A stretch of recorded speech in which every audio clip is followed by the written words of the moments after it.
पश्चिम बंगाल विधिमंडळाच्या अधिवेशनाचा आजचा दुसरा दिवस आहे आणि पहिला जो दिवस होता त्याच दिवशी खरं तर महिला अत्याचारासंदर्भातला कायदा मांडला जाईल असं म्हटलं जात होतं। मात्र आता आज हा महिला अत्याचाराविरोधातला कायदा आणला जाणार आहे।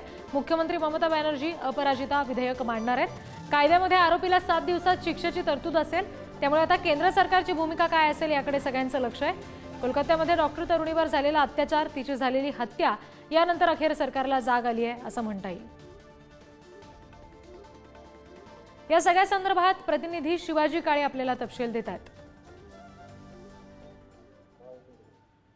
जस्टिस डिले जस्टिस डिनाईड असं म्हटलं जातं।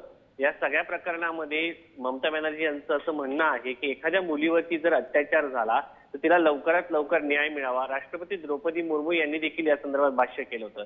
त्याचबरोबर भारताचं जे न्यायिक तत्व आहे त्यामध्ये 100 गुन्हेगार सुटले तरी चालतील, एका निर्दोषाला शिक्षा होता कामा नये असं देखील एक तत्व आहे। त्यामुळं साधारण 7 ते 10 दिवसामध्ये एखाद्या व्यक्तीला चार्जशीट दाखल करून त्याला नॅचरल जस्टिस देणं शक्य आहे का असा प्रश्न या निमित्ताने उपस्थित होतो। ज्या भारताने याकूब मेनन सारख्या, अजमल कसाब सारख्या व्यक्तीला न्यायाच्या सर्व अधिकार दिले आणि त्यानंतर त्याला फाशीच्या तख्तापर्यंत पोहोचवलं, त्याच देशामध्ये 10 दिवसामध्ये सर्व जे आरोपी आहे त्याचं म्हणणं ऐकून नॅचरल जस्टिस देणं शक्य आहे का हा प्रश्न या निमित्ताने उपस्थित होतो। आणि सगळ्यात महत्त्वाचं म्हणजे या सगळ्या प्रकरणामध्ये 10 दिवसामध्ये एखाद्या व्यक्तीला फाशीच्या तख्तापर्यंत नेणं शक्य आहे का, या सगळ्या पार्श्वभूमीवरती लोकांच्या दबावापोटी अशा प्रकारे जेव्हा निर्णय घेतले जातात त्याचं न्यायाच्या तत्वामध्ये ते बसतंय का, किंवा त्याला टाइम बाउंड जो आहे तो चार्जशीट दाखल करण्याचे 10 दिवसात चार्जशीट देखील दाखल होईल का हा प्रश्न या निमित्ताने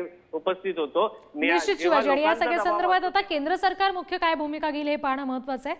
धन्यवाद दिलेल्या माहितीसाठी।